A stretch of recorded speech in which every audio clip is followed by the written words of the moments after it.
elle aime son mari et qu'elle ne peut pas se soumettre à son mari, je ne sais pas si l'amour existe ou l'amour n'existe pas. Parce que là où il y a l'amour, je pense qu'il y a aussi soumission et il y a obéissance. Parce que vous ne pouvez pas prétendre dire à quelqu'un que je t'aime, mais vous ne faites pas ce que la personne vous demande. Amen. Donc si une femme dit à son mari que je t'aime, mon mari je t'aime, mais au fond, elle ne l'est pas soumise, elle n'est pas soumise à son mari, moi je ne crois pas qu'il y a de l'amour, ou ce qu'elle dit est vrai. C'est pareil, si vous avez votre enfant chez vous à la maison, et que vous dites à l'enfant, mon enfant, je veux que tu fasses comme ça, et je n'aime pas que tu fasses comme ça. Et toutes les fois que vous parlez, votre enfant conteste ce que vous dites. Il conteste ce qui sort de votre bouche. Il fait le contraire de ce que vous n'aimeriez pas qu'il fasse. Il touche à ce qu'il ne devait pas toucher. Il sort comme il veut et il rentre comme il veut. Est-ce que cet enfant peut dire qu'il vous aime et qu'il vous respecte et qu'il vous honore en tant que père? C'est pas vrai. Parce que quand on aime quelqu'un, quand on a de l'amour pour quelqu'un, on se soumet à cette personne. On obéit à cette personne. De même, si Dieu nous a appelés à lui, Christ nous a affranchis, et que nous avons en nous la semence de Dieu, les fruits de l'esprit, cela veut dire que nous devons obéir à Dieu et à sa parole. Quelqu'un ne peut pas dire que j'aime Dieu sans aimer, sans obéir à la parole de Dieu, sans obéir aux recommandations de Dieu. Or, si je suis un homme spirituel, il est de mon devoir d'obéir à Dieu. Si je suis un homme spirituel, il est de mon devoir de me soumettre à la volonté de Dieu. J'attends parfois les gens dire. En tout cas, je ne peux pas. Il est difficile de se soumettre ou d'obéir à Dieu ou de faire la volonté de Dieu. Mais il n'est jamais difficile d'obéir à Dieu à partir du moment où tu ne vis pas pour toi. Puisque la Bible dit, ce n'est plus moi qui vis, mais c'est le Christ qui vit en moi. Donc si je ne vis pas pour moi, donc je peux obéir à mon Créateur, au concepteur de la vie. Donc si tu es chrétien, cela veut dire que tu peux te soumettre à Dieu ou tu dois te soumettre à Dieu. Amen. Et ta soumission et ton obéissance à Dieu va t'aider à réaliser les rêves de ton cœur. J'ouvre encore la parenthèse. Pourquoi dans nos églises, vous allez voir grand nombre de chrétiens souhaiteraient être bénis. Tout le monde chante à la bénédiction et tout le monde crie à la bénédiction. Mais en réalité, les gens qui chantent ou qui crient à la bénédiction n'ont pas le cœur, n'ont pas un cœur d'obéissance à Dieu. Parce qu'il n'y a pas de bénédiction qu'on reçoit de Dieu si on n'obéit pas à sa parole. Il ne peut pas avoir un miracle si celui à qui le miracle doit être donné ne se soumet pas ou n'obéit pas. Si tu veux finir ton année 2016 en beauté, commence à ordonner, à mettre de l'ordre dans ta vie. Applique-toi, efforce-toi. Être un chrétien discipliné, un chrétien qui obéit à la voix de Dieu.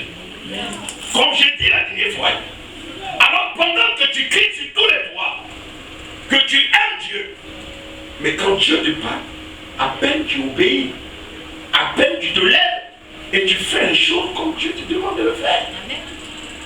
On ne peut pas prétendre aimer Dieu sans obéir à sa parole. Dieu un jour choisit de marcher avec quelqu'un. Et il choisit Abraham comme son ami. Et il veut investir en Abraham. Il enlève dans la maison de son père. Lui, Abraham, qui est né dans une famille de fétiches. Lui qui est né dans une famille idolâtre. Lui qui est né d'un père idolâtre. Le Seigneur va choisir Abraham et va te révéler à Abraham et dit Abraham, sors de la maison de ton père. Abraham va partir de la maison de son père sans poser de questions à Dieu. Combien de chrétiens, moi et toi, qui qui peuvent obéir à Dieu sans réfléchir, sans poser des questions. Mais Abraham ne l'a pas fait. Il quitte la maison de son père, seulement il sort de cette maison avec sa femme, son neveu Lot, avec ses serviteurs. Quelque temps plus tard, les choses ont duré et Abraham était dans le besoin de l'enfantement. Il a obéi, mais il a un besoin. Il n'a pas d'enfant. Il n'a pas d'héritier. Dieu est plus que jamais conscient qu'Abraham, qui a obéi à sa parole, a besoin d'un héritier sur son trône. Dieu est conscient que tu as besoin d'un miracle. Amen. Il est conscient que tu as besoin d'un miracle. Amen. Il est conscient que si tu le sais, c'est que tu as besoin d'un miracle. Amen. Il est conscient que si t'enlever de là où tu étais hier, c'est pour te périr. Abraham part avec Dieu. Les années vont passer. L'âge s'augmente. L'homme va atteindre maintenant l'âge de plus de 100 ans. Il avait 75 ans quand il part avec Dieu. Mais c'est à partir de 100 ans que maintenant le miracle va être possible. Amen. Amen. C'est-à-dire 25 ans plus tard que la chose de Dieu va se manifester. Dites aujourd'hui à un enfant de Dieu, patiente avec Dieu. Il ne va pas patienter. Dites à un chrétien, il faut persévérer. Il ne va pas persévérer. Amen. Parce que le chrétien, il veut voir la chose en même temps.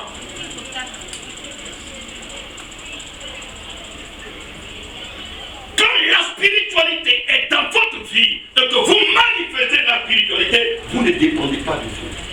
Vous dépendez de celui qui vous a appelé. Il peut te donner un miracle aujourd'hui, comme il peut te donner demain. Il peut te donner après-demain, comme il peut te donner maintenant à la seconde. Mais ce que le Seigneur recherche nous, c'est plutôt la conversion de notre cœur. C'est pourquoi la Bible dit, lorsque les cœurs se convertissent au Seigneur, le voient. Une chose est d'aspirer à la bénédiction, mais une autre chose d'être converti. Or, le but c'est la conversion d'abord. Parce qu'il ne sert à rien d'aimer le matériel, d'aimer ce qu'on veut, mais si le cœur n'est pas encore converti. Or, quand le cœur est converti, peu importe la situation qu'on peut traverser après cela, on va surmonter, on va vaincre. Mais quand quelqu'un n'est pas encore affranchi par la parole de Dieu, quand la parole n'a pas encore pris place dans le cœur d'un homme, donnez-lui seulement quelque chose. Et s'il y a la tempête, elle va maudire. Amen. Amen. Je veux en cette période de fin d'année t'amener à comprendre qu'il est capable de t'offrir tout ce dont tu as besoin. Amen. Mais ce qu'il attend de toi, c'est ton obéissance à sa parole. Amen. Parce que même le Père qui est joyeux peut offrir des présents cette période à toute sa maison. Mais il peut faire exception. Pourquoi? Si toi tu contestes mon autorité, qu'attends-tu de moi? Je ne peux pas te donner quelque chose. Peut-être que autant les pères que nous sommes, nous offrons des cadeaux à nos enfants.